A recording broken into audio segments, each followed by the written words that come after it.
Shh. Did you hear that?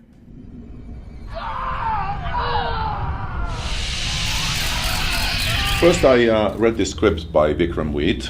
My agent gave it to me, and I fell in love with it immediately. It was very different from anything that I had done before. My name is Holly King. I'm a psychology student at the University of Oregon. In 2008, I saw a news report about 30 elite scientists that had gotten together in a remote area of the Ural Mountains in Russia. I mentioned it to a buddy of mine, and he said that we should make a documentary. Very well-written, character-driven horror story, I guess you could call it. And it was a found footage movie, which to me was very intriguing because I hadn't done a movie like that, and I thought that this would be kind of a new thing for me to do. You're telling me that they all got severe hypothermia at the same time, on the same night? When Rennie initially talked to me about the script, he sent it to me and he said it was obviously inspired by a true story. I didn't know anything about it, so I did a fair amount of research.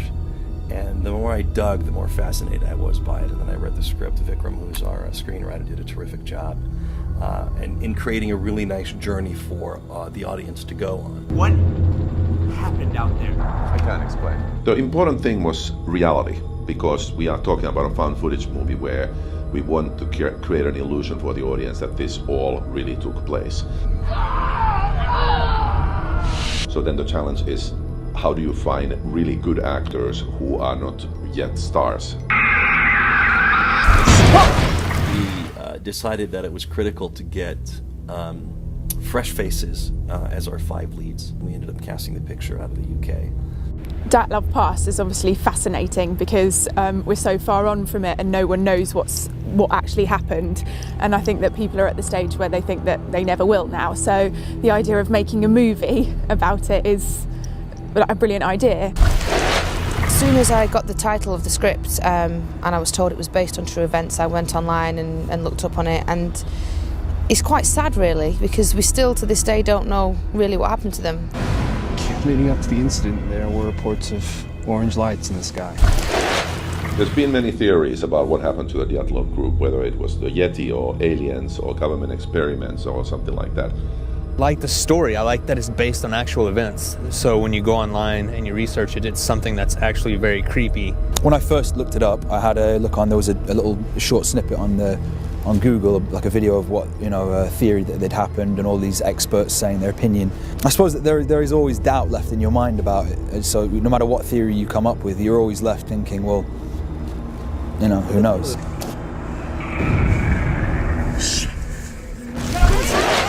I've got some opinions on what happened, but I think, like Jensen, I don't want to commit to any of them. I want to keep kind of an agnostic approach about it, because any theory you come up with can be disproved by somebody else. So I think it's more exciting in a way to not commit yourself to one idea. Why can't we interview Igor Yurin? He's dead. What do you think happened? You believe what everyone tells you to believe? The experience that the actors are having, that these characters are having, needed to be surrounded by a really harsh, cold, dangerous background, and that's exactly what we found. We did a lot of research and found the best possible location that would convey the story and the Arctic conditions that the story takes place in. I'm going to tell you to turn 90 degrees left, then you're going to go in profile left over there. Then I'm going to tell you to go behind this first ridge here and then come directly toward the camera. 2 of our producers, Alexander and Sergey, in Russia, and they said for the exterior stuff, you got to go to Kirovsk. It was a place that we knew we would have snow that time of year. It was a challenging place. It was tough to get to and tough to navigate. So we had to plan very carefully how we would get everything done, and then when it got dark, we would do scenes in interiors.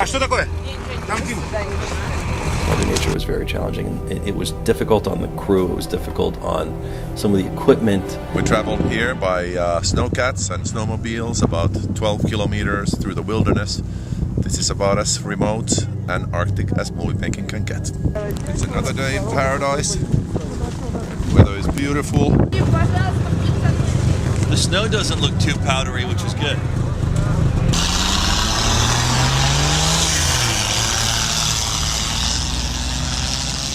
Shooting in snow or water or in any kind of condition, it's just a matter of being prepared and having the right equipment.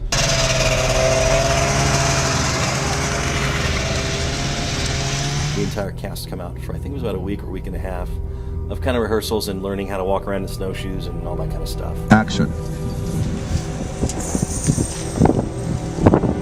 I knew it was going to be pretty brutal out there in the snow, as much hiking and climbing as we were going to do.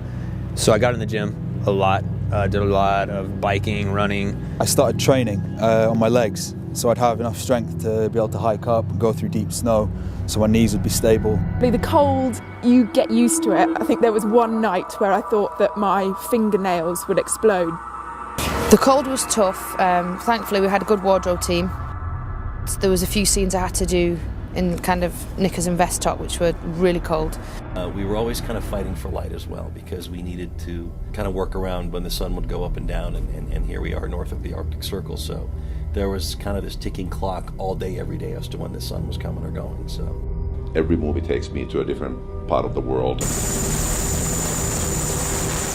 To me, it's an adventure, and we shot in the mountains in northern Russia, where it was minus 30 degrees and 20 feet of snow and really, really extreme conditions, where many times we went to a location with snowmobile or special snow tractors. Once we got the crew set up and once we were out there and you're looking through the lens, it's absolutely stunning, beautiful stuff. And the scale of what you're acting on is incredible, because it helps so much, because you stand and you don't have to pretend that you're cold, you don't have to pretend there's an amazing view behind you, because there really is, and you're surrounded by this natural amazingness. So in a film like this, I think, it gives you a good idea of how these 5 people are completely on their own. Oh my God, that smells amazing. JP, sir, you are king. Dude, you might want to wait so you don't burn your mouth. The elements and the environment really becomes a character in the movie. It's a very interesting process of filming a story where you can't use the conventional kind of coverage and close-ups and angles, but you actually have to tell the whole story from one point of view. The officer runs in and... of course, he runs from the scene. I can be like this tight on you and then go to a ginormous wide shot. We would rehearse scenes for hours, where we had 5 characters, for example, in a situation and a long scene.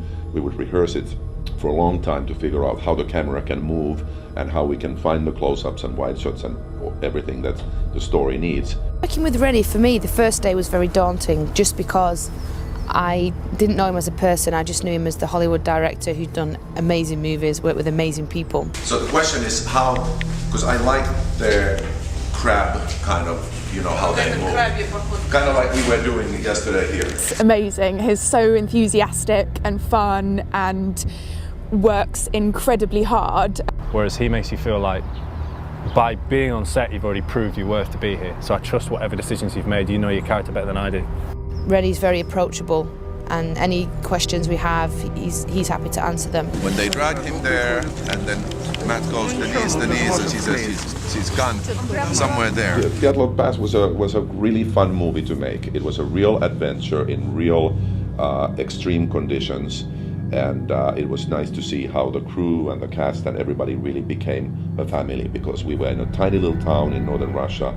There was no place to go, and everybody was really enthusiastic. The environment was spectacular. It's a fascinating story, and I think it's a story that everyone will want to know the outcome in the end. I told you. What did you tell me? Aliens.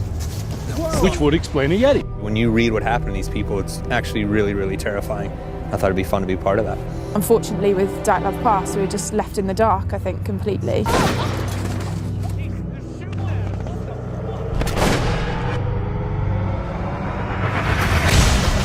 No scientist has been really able to give an answer to what really happened in 1959, and we are trying to sort of recreate those events and keep our point of view. And obviously I want the audience to buy the reality of the story, buy these characters, and I want them to be scared witless.